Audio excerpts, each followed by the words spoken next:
today for this celebration of the 4th of July. My name is Skip Taylor. I'm the county mayor if I haven't actually met you before. And today is the day that we celebrate for the United States. I mean, it's the day that we got our independence. We're fortunate today to have Mr. Hal Rounds here today, who's going to give us a little presentation. But before we have that, we're going to have our Representative Barrett Rich and our own Senator Dolores Gresham give us a little talk. But at this time, if you would, I'm going to ask Mr. Bob Osborne to get introduced and start off with prayer, and then we'll do our Pledge of Allegiance. Pray with the faith. Father, you find us this morning in the courtroom where the affairs of this people of this county are often judged according to the laws of our land, our community. And Father, we're so thankful that we're privileged still to do this. First, that we're free to assemble, and also that we still have a land that is governed by law and not by the whims or the dictates of an individual or an individual group. Lord, sometimes we don't realize how blessed we are already. But sometimes we also realize that times are crucial right now, that it's conceivable we might lose some of these privileges, or we've lost some of them. But we pray you bless us as we endeavor to remember and encourage those around us to remember, so that we can still be free to assemble both in places like this and also in our churches to worship you and to conduct our affairs according to a nation you are so richly blessed, one governed by law and not by man. We're thankful again and ask your continued blessing on this meeting, and we ask it in Christ's name. Amen. Amen. At this time, would you rise for the Pledge of Allegiance? I pledge allegiance to the flag of the United States of America and to the republic for which it stands, one nation under God, indivisible, with liberty and justice for all. Please be seated. I'd like to introduce Mr. Barrett Rich. He's got a couple of words to bring for us today. And Mr. Rich, he's our representative to Nashville from, I always forget which district it is. Thank you. It's a pleasure to represent Fayette, Hardeman, and McNairy County, and it's great to be here today. I do wish that everyone would come out and honor the sacrifice that our men and women have made to keep us free and to establish our freedom. Thank you all for coming out, because today many people think about cooking hot dogs and going to the river and having picnics rather than the founding fathers who signed that Declaration of Independence, who dedicated their fortunes, their lives, and sacrificed their sacred honor to this idea that all men are created equal. And today is the day that we not only should celebrate our country, but remember the sacrifices that have been made. Remember the sacrifices that our volunteers who become soldiers, who become airmen, become Marines, to go fight in foreign lands, domestic and foreign terrorists, to keep us free. Let's remember our law enforcement officers, our firefighters, emergency personnel who are sacrificing their time with their families today to keep us safe, to ensure that this land is one that we can enjoy with our families in the freest and safest manner that is available to us. So to me, the 4th of July is not only about celebrating what our fighting men and women do to keep us safe, keep us free, but the sacrifice that was made so many years ago. So thank you all for coming out, for celebrating this with us. I appreciate Hal and the job that he does and our Tea Party does in letting everyone know the exact definition of the Declaration of Independence. If you haven't seen it before, it's something you're going to really, really enjoy. So thank you all for coming out.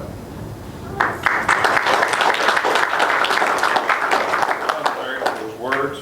Barrett is a great representative for Fayette County. I can't tell you the times I've talked with him, he's very responsive. So if you have any issues that you can't get resolved locally and you think you need somebody, Barrett's a good one to call. I'd like to introduce now our Senator Dolores Gresham. She's been a representative, now she's a senator, and she's been a very stalwart voice of Fayette County in Nashville, and we want to thank her for it. Ms. Gresham. Thank you, Mr. Mayor.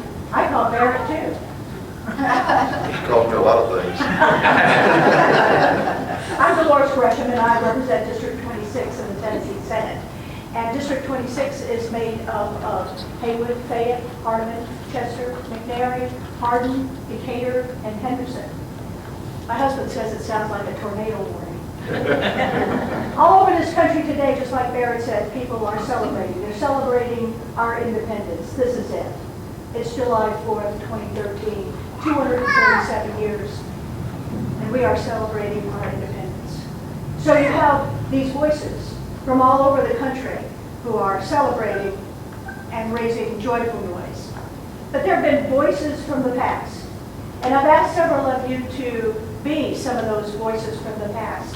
And if we will listen to the words that have come down to us for 200 years, could we hear voice number one? Well aware of the toil and blood and treasure that it will cost us to maintain this declaration and support and defend these states. Yet through all the gloom, I can see the rays of light and glory. I can see that the end is more than worth all the means, and that posterity will triumph. John Adams, letter to Abigail Adams, July 3, 1776. There, His Majesty can now read my name without glasses, and he can double the reward on my head. John Hancock, upon signing the Declaration, July 4, 1776. We must all hang together, or assuredly we shall all hang separately. Ben Franklin at the signing of the Declaration of Independence, July 4, 1776. The flames kindled on the 4th of July, 1776, have spread over too much of the globe to be extinguished by the feeble engines of despotism. On the contrary, they will consume these engines and all who work for them.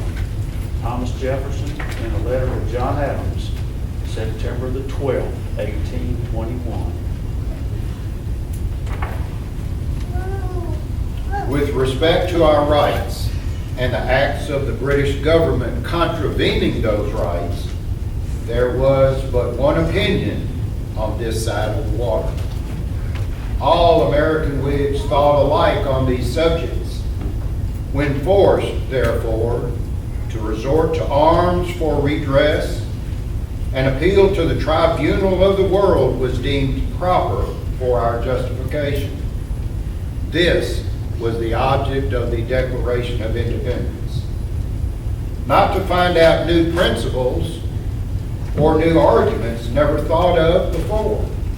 Not merely to say things which have never been said before, but to place before mankind the common sense of the subject in terms so plain and firm as to command their assent, and to justify ourselves in the independent stand that we are compelled to take, neither aiming at originality of principle or sentiment, nor yet copied from any particular and previous writing.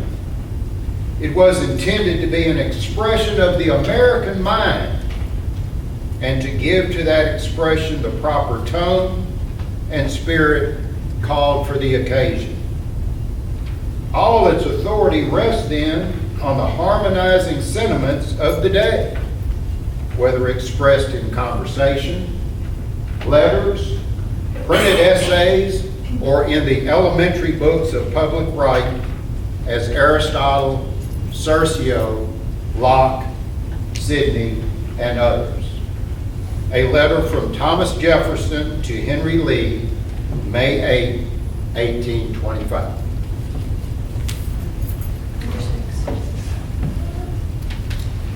The assertion that all men are created equal was of no practical use in effecting our separation from Great Britain, and it was placed in the Declaration not for that, but for future use. Its authors meant it to be, thank God, it is now proving itself a stumbling block to those who after times might seek to turn a free people back into the hateful paths of despotism.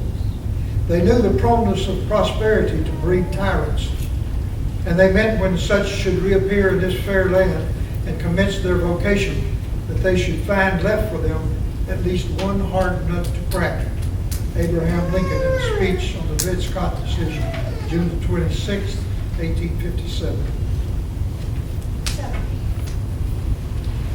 We have, besides these men, descended by blood from our ancestors, among us perhaps half our people who are not descendants at all of these men. They are men who have come from Europe, German, Irish, French, and Scandinavian. Men who have come from Europe themselves, or whose ancestors have come hither and settled here, finding themselves our equal in all things. If they look back through this history to trace their connection with those days by blood, they find they have none. They cannot carry themselves back into that glorious epoch and make themselves feel that they are part of us. But when they look through that old Declaration of Independence, they find that those old men say that we behold these truths to be self-evident, that all men are created equal. And then they feel that that moral sentiment taught in that day evidenced their relationship to those men, that it is the father of all moral principle in them, and that they have the right to claim it as though they were blood of the blood and flesh of the flesh of the men who wrote that declaration. And so they are. That is the electric cord in that declaration that links the hearts of patriotic and liberty-loving men together. That will link those patriotic hearts as long as the love of freedom exists in the mind of men throughout the world. Abraham Lincoln, speech at Chicago, Illinois, July 10, 1858.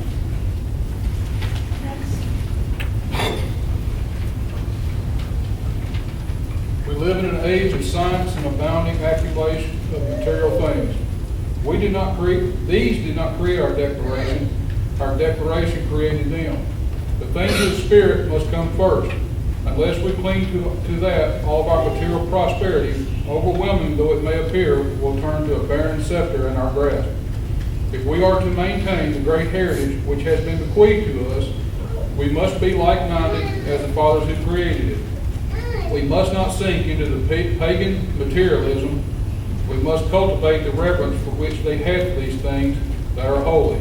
We must follow the spiritual and moral leadership which they showed. We must keep replenished that they may glow with a more compelling flame the altar fires before which they were worshipped. Calvin Coolidge, speech of the 150th anniversary of the Declaration of Independence, July 5th, 1926. Excuse me, I'm sorry. Right, I'm sorry.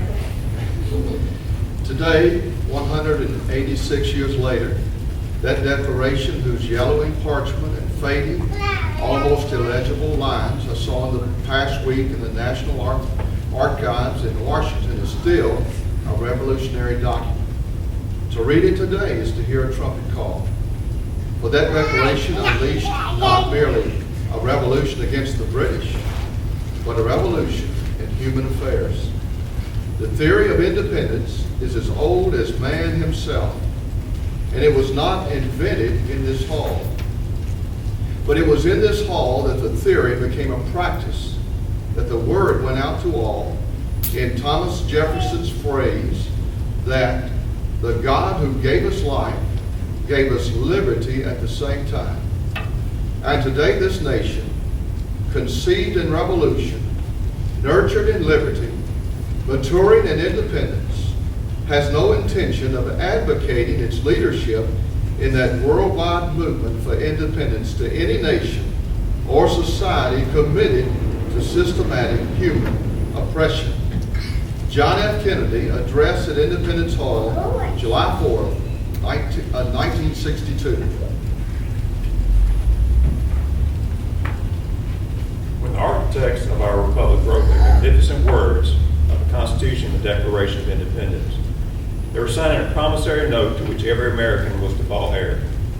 This note was a promise that all men would be guaranteed the inalienable rights of life, liberty, and the pursuit of happiness. I have a dream that one day this nation will rise up and live out the true meaning of its creed. We hold these truths to be self-evident, that all men are created equal. Martin Luther King, I have a dream, August 28, 1963. Our Declaration of Independence has been copied by emerging nations around the globe. Its themes, adopted in many places, of us have never heard. Here in this land, for the first time, it was decided that man is born with certain God-given rights. We, the people, declare that government is created by the people for their own convenience. Government has no power except those voluntarily granted it by the people. There have been revolutions before and since ours, revolutions that simply exchanged one set of rulers for another. Ours was a philosophical revolution that changed the very concept of government. Ronald Reagan, address at Yorktown, October 19, 1981. I have the last voice that we're going to listen to today. And it seems that in this day and time, it seems entirely appropriate.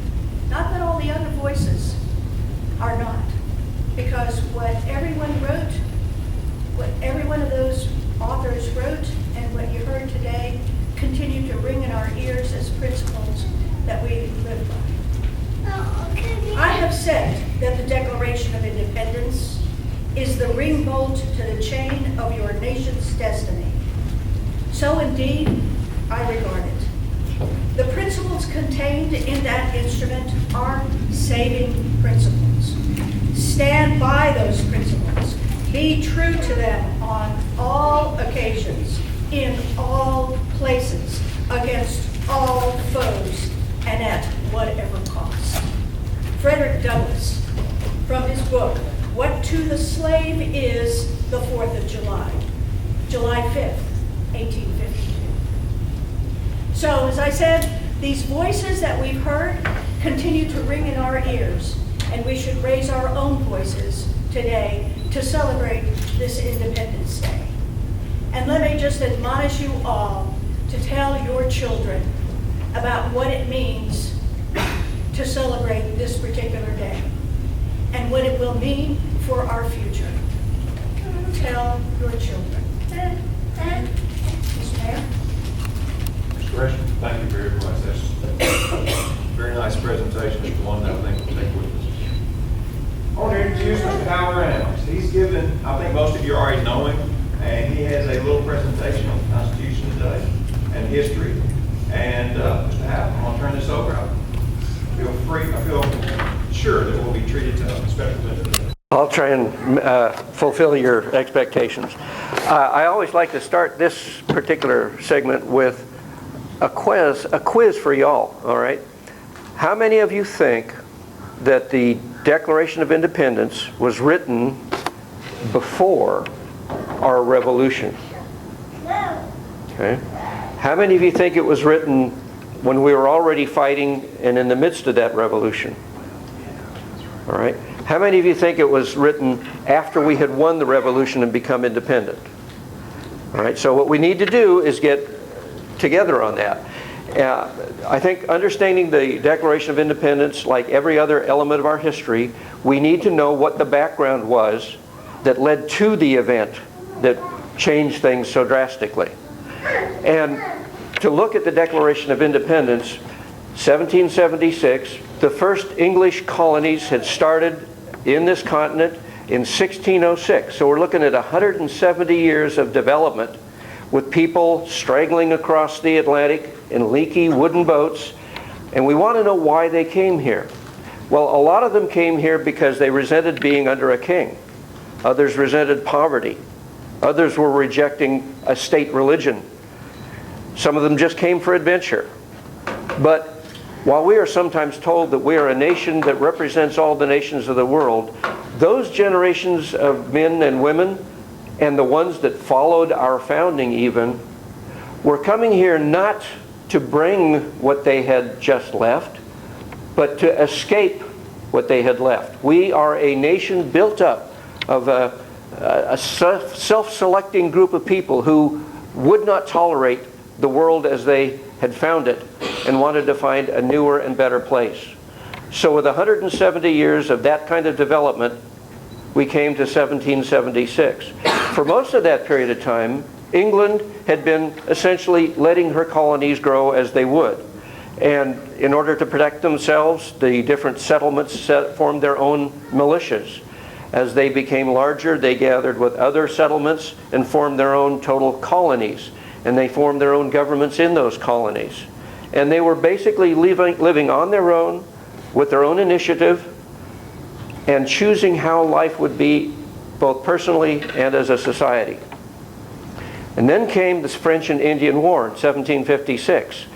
And with that collision, with that fight with France, that also involved the 7 Years' War in Europe, the colonies, the British soldiers, and the Indians that we were allied with conquered the French opponent and became a much bigger area of English colonization.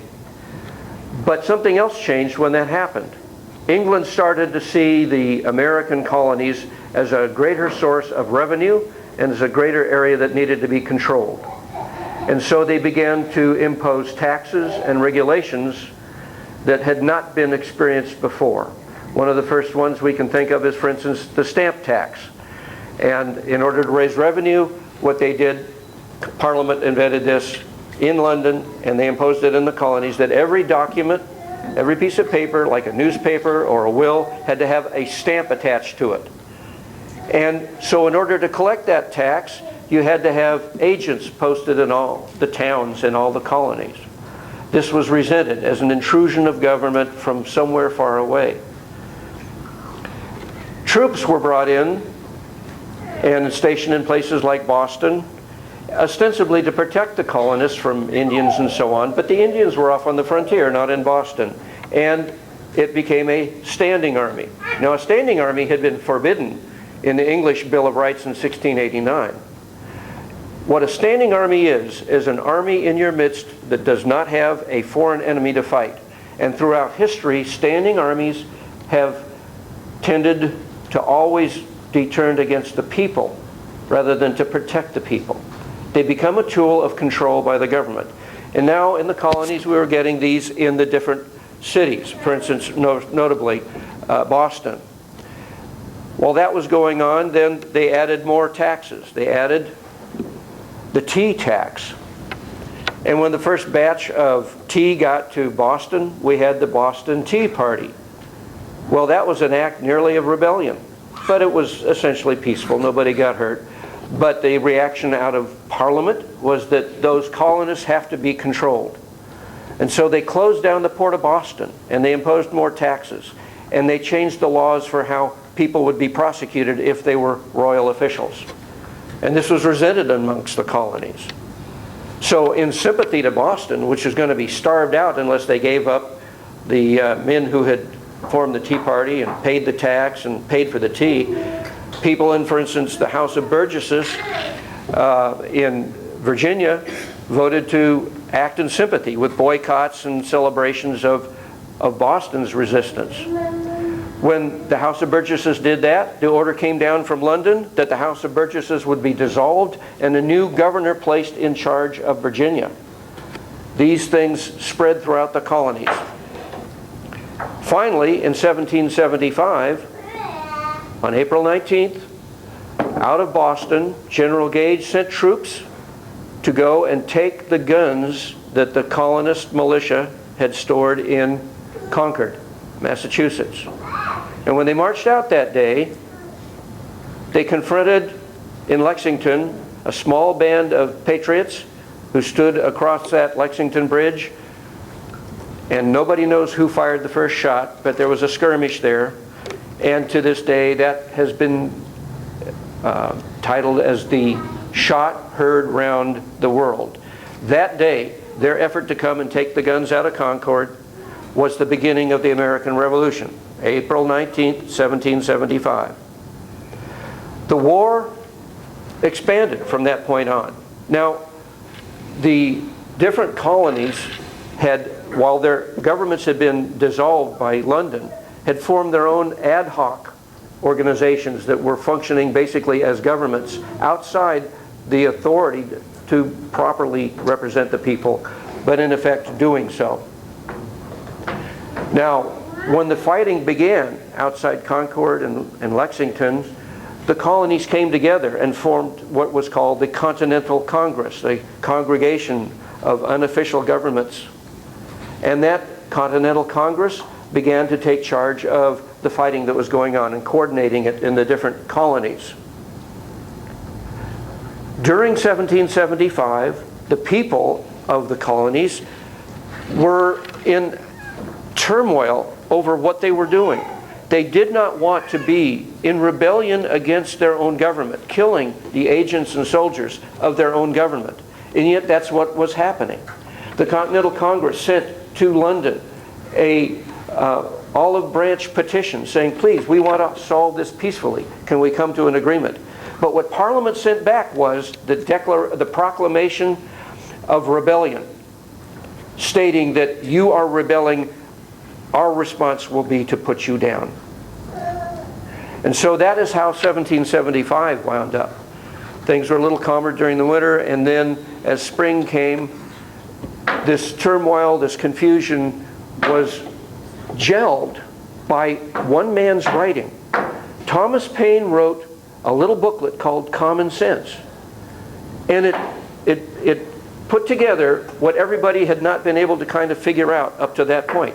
What Thomas Paine wrote was, we are fighting our own government.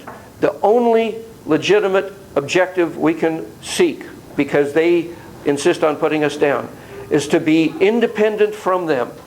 We must agree that we have a common goal. We now will have an actually defined goal. That goal should be independence. And we can accomplish that independence with our military strength. England's navy is the greatest in the world, but those ships are made out of oak. We have more oak than they ever dreamed of. And arguments like that were in this Common Sense book. So, out of that thinking, the different colonies began to send to the Continental Congress their commitment to follow this new idea. The idea that in this undefined conflict, we will now define what our objective is going to be. We are going to seek actual independence from the government that has been ours since we came here 170 years ago. Now, with an agreement that that is where they would go, the Continental Congress assigned a committee of men to draft an actual statement that that's what was going to happen. A declaration of independence. Thomas Jefferson was put in charge of the committee. He did the first drafts. They did a lot of editing and so on, but it happened fairly quickly. The first assignment to edit that or to draw it up was in June, and they had it ready to go by July, the beginning of July. And if you would want to go to your booklets and page 35, you can read along with me and make notes if you'd like. Those pamphlets are yours. The thing that starts this Declaration of Independence is critical, because what is in this preamble is a statement that we, the colonies of America, respect what all of the people who will read this, what your points of view are. And if you're an Englishman, we don't want to be doing anything that you don't understand. We want you to understand. We respect your point of view. We have ours, and we want you to understand it. The preface, the preamble, was set up as a respect for former friends in times of a war that had come up. They wanted to let the people know, both the people that were in the colonies and the now enemies, that this was a fight based on principle, that it was not done out of simple anger, that now there will be a clear objective to the fight, and that the commitment of the people who had agreed to it was now irreversible.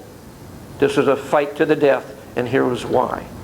And it began when, in the course of human events, it becomes necessary for one people to dissolve the political bands which have connected them with another, and to assume among the powers of the earth the separate and equal station to which the laws of nature and nature's God entitle them. A decent respect to the opinions of mankind requires that they should declare the causes which impel them to the separation. So, this is done out of respect to mankind, and we want you to understand what we're doing.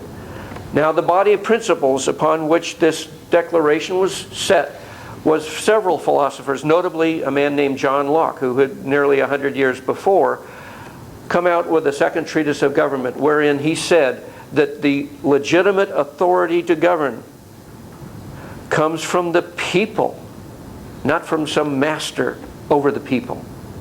And so in identifying that,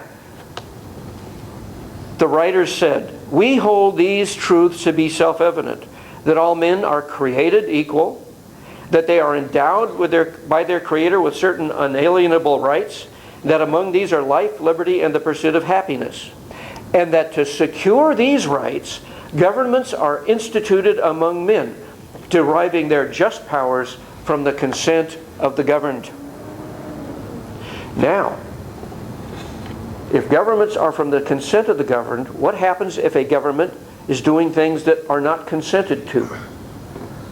Whenever any form of government becomes destructive of those ends, it is the right of the people to alter or abolish it, and to institute new government, laying its foundation on such principles and organizing its powers in such form as to them shall seem most likely to affect their safety and happiness.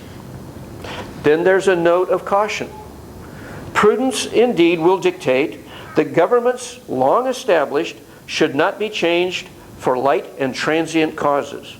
What they are saying in this declaration is, sometimes governments have to be changed, but we should not do so just because of whims. There should be a fundamental need before we go and do something that drastic. Peaceful living requires order and continuity, and we want to stay with that as long as we can. Only when it is necessary do we wish to change the forms of our government. Experience has shown that mankind are more disposed to suffer while evils are sufferable than to right themselves by abolishing the forms to which they are accustomed. So given those principles, where are we today on July of 1776? What is the circumstance we're looking at that we're going to have to base as our decision? When a long train of abuses and usurpations, that means taking of power that was not granted to you. That's what usurpation is. Pursuing invariably the same object evinces a design to reduce them, the colonies, under absolute despotism. It is their right, it is their duty to throw off such government and to provide new guards for their future security. Such has been the patient sufferance of these colonies, and such is now the necessity which constrains them to alter their former system of government. Then they talk about the grievances. The history of the present king of Great Britain is a history of repeated injuries and usurpations, all having in direct object the establishment of an absolute tyranny over these states. Notice the change in terminology from colonies to states. To prove this, let facts be submitted to a candid world. He has refused his assent to laws the most wholesome and necessary for the public good. He hasn't let us make laws. He has forbidden his governors, the people he installed in place of our governors, to pass laws of immediate and pressing importance. He's forbidden them to do that unless they were suspended. These laws were suspended in their operation until his assent should be obtained. And when so suspended, he utterly neglected to attend to them. So there's laws laying out there, but they can't be implemented because the king or parliament wouldn't approve them. They're just sitting, disobeyed. He has refused to pass other laws for the accommodation of large districts of people unless those people would relinquish the right of representation in the legislature, a right inestimable to them and formidable to tyrants only. Inestimable meaning the right of representation is of a value that you cannot estimate to the people who are free. But this right is formidable only, in other words, a threat only, to people who would be your tyrants. They don't want you to have representation because then you have a voice. He has called together legislative bodies, his new ones, at places unusual, uncomfortable, and distant from the depository of their public records for the sole purpose of fatiguing them into compliance with his measures. He has dissolved representative houses, I've told you about that, repeatedly for opposing with manly firmness his invasions on the rights of the people. He has refused for a long time after such dissolutions to cause others to be elected, whereby the legislative powers, incapable of annihilation, have returned to the people at large for their exercise. Now, what that means is you have to have rules in society, laws and so on. You cannot annihilate that need. And yet he has not allowed the legislatures to proceed in that manner, and therefore people have had to ad hoc set up rules on their own, outside of the normal legislative process, without official authority. And that is the chaos that was going on because of the rules the king had sent down. He has endeavored to prevent the population of these states. The different colonies were being populated by immigration. Now the king had said that you can't do that. He also forbid any settlement beyond the Appalachians after the French and Indian War. And yet people had been going on and migrating out that direction. So now they're not being permitted to do so. For that purpose, obstructing the laws for naturalization of foreigners, refusing to pass others to encourage their migrations hither, and raising the conditions of new appropriations of lands. So that's the ones further to the west. He has obstructed the administration of justice by refusing his assent to laws for establishing judiciary powers. He has made judges dependent on his will alone for the tenure of their offices. He has erected a multitude of new offices and sent hither swarms of officers to harass our people and eat out their substance. He has kept among us in times of peace standing armies, forces turned against the people. He has affected to render the military independent of and superior to the civil power. When General Gage sent the troops out of Boston, he was acting as the commander of the nation, as its governing authority, rather than the civilian authorities. The king, he has combined with others to subject us to a jurisdiction foreign to our Constitution, laws that conflict with English law, and unacknowledged by our laws, giving his assent to their acts of pretended legislation, for quartering large bodies of armed troops among us, for protecting them by mock trial from punishment for any murders which they should commit on the inhabitants of these states.